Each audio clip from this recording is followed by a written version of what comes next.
کیا آپ جانتے ہیں یا آپ نے کبھی غور کیا ہے کہ یہ قرآن مجید ہمیں کیا حکم دیتا ہے؟ یہ قرآن پاک ہمیں کیا کہتا ہے؟ یہ ہمیں صرف عبادات کا حکم نہیں دیتا، نماز، روزہ، زکوٰۃ، حج، حقوق، بلکہ اس کے ساتھ ساتھ یہ ہمیں ہمارے دنیاوی معاملات، ہمارے روزمرہ کے لین دین اور خواہشات میں بھی ہدایت دیتا ہے۔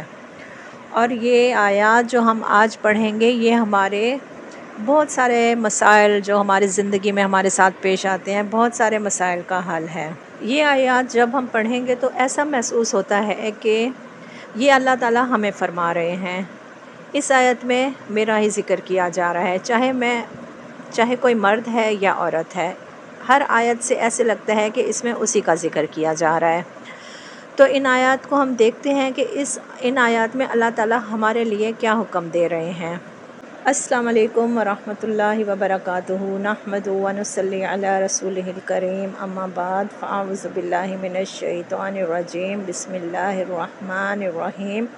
آج ہم سورۃ نساء کی آیت 29 تا 32 تک پڑھیں گے، جن میں اللہ تعالیٰ نے ہمارے معاملات، ہماری جانوں کی حفاظت اور دلوں میں چھپی حسد اور خواہشات سے متعلق اہم آیات دی ہیں۔ ان آیات کا لفظی ترجمہ اور پھر مختصر تفسیر دیکھتے ہیں۔ یا ایھا الذین، اے لوگو جو آمنو، ایمان لائے ہو۔ اب یہاں پر ایمان والے صرف پہلے لوگ نہیں تھے، بلکہ اس میں ہم سب بھی شامل ہیں، یہ ہمیں بھی مخاطب کیا جا رہا ہے۔ کیا کہا جا رہا ہے؟ کیا حکم دیا جا رہا ہے؟ لا تاکلوا، نہ تم کھاؤ، اموالکم، اپنے مالوں کو، بینکم، آپس میں، بالباطل، باطل طریقے سے، الا، مگر، ان، یہ کہ، تکونو، ہو، تجارتاً، تجارت، ان تراضٍ، باہم رضامندی سے، منکم، تمہاری۔ باطل طریقے سے مطلب یہ ہے کہ ناجائز طریقے سے مال نہیں کھانا۔ ناجائز طریقے کیا ہو جاتے ہیں؟ اس میں چوری، ڈاکہ، حق مہر ادا نہ کرنا بھی باطل طریقہ ہے، یتیموں کا مال کھانا، کاروبار میں ناقص مال کو بیچ دینا، خریدنے والے کو بتائے بغیر کاروبار کرنا، یہ باطل طریقے ہو جاتے ہیں۔ پھر باہمی رضامندی کیا ہوتی ہے کہ دونوں فریقین کو پتہ ہو کہ کیا معاملہ ہو رہا ہے اور اس میں لین دین کیا ہے، اس پر دونوں مطمئن ہوں، قیمت پر مطمئن ہوں، ناپ تول پر راضی ہوں، تو پھر یہ جو ہے یہ باہمی رضامندی کہلاتی ہے۔ وَلَا، اور نہ، تقتلوا، تم قتل کرو۔ اب یہ آگے ایک اور حکم دیا جا رہا ہے کہ نہ تم قتل کرو، انفسکم، اپنے نفسوں کو، ان اللہ، بے شک اللہ تعالیٰ، کانا، ہے، بکم، تم پر، رحیمہ، نہایت رحم کرنے والا۔ یعنی اس میں ایک تو حدیث ہماری یہ آ جاتی ہے کہ مسلمان وہ ہے جس کے ہاتھ اور زبان سے دوسرا مسلمان محفوظ رہے۔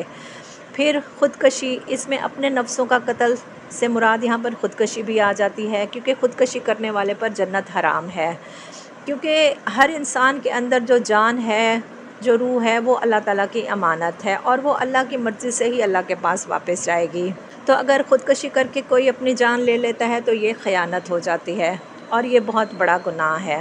اس کا مفہوم اب کچھ اس طرح ہے کہ اے لوگو جو ایمان لائے ہو، آپس میں ایک دوسرے کے مال باطل طریقوں سے نہ کھاؤ، یعنی لین دین ہونا چاہیے لیکن آپس کی رضامندی سے ہونا چاہیے۔ باطل طریقوں میں سے مراد وہ سارے طریقے آ جاتے ہیں جو شرعاً اور اخلاقاً ناجائز ہوتے ہیں، اور پھر لین دین سے مراد یہ ہے کہ آپس میں ایک دوسرے کو منافع اور نقصان کا پتہ ہو، مفاد اور منافع کا تبادلہ ہونا چاہیے۔ جس طرح تجارت اور صنعت و حرفت میں ہوتا ہے کہ ایک شخص دوسرے شخص کی ضروریات فراہم کرنے کے لیے محنت کرتا ہے، اور دوسرا جو وہ ضروریات لیتا ہے وہ معاوضہ ادا کرتا ہے۔ پھر باطل طریقوں میں آ جاتا ہے جی رشوت، سود، جو بظاہر تو رضامندی سے ہوتا ہے لیکن فی الواقع وہ مجبوری کی صورت میں ہوتے ہیں اور اس کا نتیجہ بھی کچھ اور ہوتا ہے۔ اسی طرح جوا ہے، یہ باطل طریقے میں آ جاتا ہے۔ پھر جال سازی ہے، فریب، دھوکہ بازی، یہ سب باطل طریقوں میں آ جاتا ہے، کیونکہ اگر فریق ثانی کو معلوم ہو کہ اس سے جال یا فریب کیا جا رہا ہے تو وہ ہرگز راضی نہیں ہوگا، یعنی اس میں پھر دوسرے فریق کی مرضی شامل نہیں ہوگی۔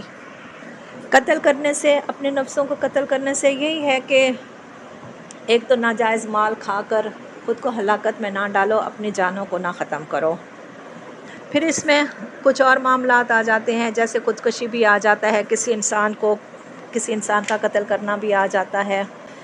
پھر یہ ہے کہ اس کے دو معنی ہوتے ہیں، ایک یہ ہے کہ قتل نہ کیا جائے اور دوسرا یہ ہے کہ خودکشی نہ کیا جائے، خودکشی نہ کی جائے جیسا، تو اس میں پھر یہ تینوں مفہوم نکل آتے ہیں کہ کسی اور کو بھی قتل نہ کیا جائے، خودکشی بھی نہ کی جائے، اور کسی کے مال کو ناحق طریقے سے کھا کر بھی خود کو ہلاکت میں نہ ڈالا جائے۔ پھر کیا ہے کہ یقین مانو کہ اللہ تمہارے اوپر مہربان ہے، یعنی اللہ تعالیٰ انسانوں پر ظلم نہیں کرتا۔ اللہ تعالیٰ تو وہ ہستی ہے جو ایک انسان کو 70 ماؤں سے زیادہ پیار کرتا ہے، تو کیا وہ پھر کبھی اپنے بندے پر ظلم کر سکتا ہے؟ کبھی نہیں۔ پھر کیا ہے کہ اللہ تمہاری خیر خواہی چاہتا ہے، تمہاری بھلائی چاہتا ہے، یہ اس کی مہربانی ہے، یہ اس کا انسانوں پر احسان ہے کہ اللہ تعالیٰ نے ایک ایسی پیاری کتاب دی ہے جس میں ہدایت ہے، جس میں وہ تم کو ایسے کاموں سے منع کر رہا ہے جس میں تمہاری بربادی اور ہلاکت ہے۔ وَمَن يَفْعَلْ، اور جو کوئی کرے گا، کیا کرے گا؟ برائی کے کام کرے گا، ناجائز کام کرے گا، دوسروں کا حق کھانے والا کام کرے گا، ذالکہ یہ عدواناً زیادتی و ظلماً اور ظلم سے، فسوف پس ان قریب نصلیہ ہم جلائیں گے اسے نارا آگ میں، یعنی جو یہ سب کام کرے گا تو پھر اس کے لیے آگ ہے اور اللہ تعالیٰ اس کو آگ میں جلائیں گے۔ وَقَانَ، اور ہے ذَلِكَ یہ علی اللہ، اللہ پر یسیرا نہایت آسان، یعنی انسان کو سزا دینا اللہ تعالیٰ کے لیے کچھ بھی مشکل نہیں ہے۔ یعنی اس کا مفہوم ہم اس طرح دیکھتے ہیں کہ جو شخص ظلم اور زیادتی کے ساتھ ایسا کرے گا، یعنی جو پیچھے جو احکامات دیے گئے ہیں، اگر وہ ظلم اور زیادتی کے ساتھ ایسا کرے گا تو اس کو پھر ہم ضرور آگ میں جھونکیں گے، اور یہ اللہ تعالیٰ کے لیے کچھ بھی مشکل نہیں ہے۔ پھر آگے کیا کہا جا رہا ہے؟ ان اگر تجتنبو، اجتناب کرو گے، تم بچو گے، تم خود کو بچا کر رکھو گے، تم پہلو پھیر لو گے کبائر، بہت بڑے گناہوں سے، ما وہ جو تنہونا تم روکے جاتے ہو، انہو جن سے، نکفر ہم دور کر دیں گے، یعنی اگر ہم چھوٹے بڑے بڑے گناہوں سے بچیں گے تو ہمیں کیا انعام ملے گا کہ اللہ تعالیٰ دور کر دیں گے، انکم تم سے، سیئاتکم تمہاری برائیاں، وندخلکم اور ہم داخل کر دیں گے، مدخلاً داخل کرنا، کریمہ عزت سے، یعنی جو شخص برائیوں سے بڑے بڑے گناہوں سے بچے گا اللہ تعالیٰ پھر اس کے چھوٹے گناہ خود ہی معاف کر دیں گے، یعنی صغیرہ گناہ جو ہیں وہ نیکیوں سے ختم ہو جاتے ہیں۔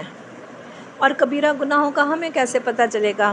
اللہ تعالیٰ نے قرآن مجید میں کبیرہ گناہوں کی نشانیاں، اللہ تعالیٰ کی لعنت، اللہ کا عذاب ہوتا ہے، جہنم کی وعید ہوتی ہے۔ پھر رسول اللہ صلی اللہ علیہ وسلم نے کیا فرمایا ہے کبیرہ گناہوں کے بارے میں؟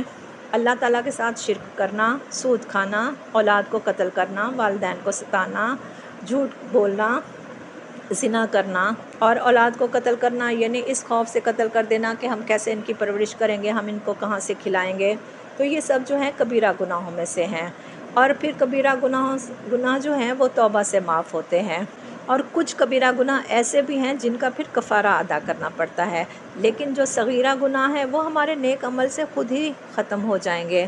ان آیت سے ہمیں کیا پتہ چلا ہے کہ زندگی میں پاکیزگی، دیانت داری، قناعت اختیار کرنی چاہیے، رزق کے معاملے میں اللہ پر مکمل بھروسہ کرنا چاہیے، کیونکہ جو اصل رزق دینے والا ہے وہ اللہ کی ہی ذات ہے، اور اسی رزق میں پھر کامیابی اور برکت ہے۔ اللہ تعالیٰ ہمیں حرام چیزوں سے بچنے کا حکم دے رہے ہیں اور وعدہ ہے کہ اپنے فضل سے نوازیں گے۔ تو ہماری ان آیات، ہمارے آج کے لیسن کے بارے میں ہمیں کمنٹ ضرور کریں، ہمارے چینل کو لائک کریں، شیئر کریں تاکہ یہ خیر دوسرے لوگوں تک بھی پہنچے اور آپ کے لیے صدقہ جاریہ بن جائے۔ سبحانک اللہم و بحمدک، اشہد ان لا الہ الا انت، استغفرک و اتوب الیک۔ السلام علیکم ورحمۃ اللہ وبرکاتہ۔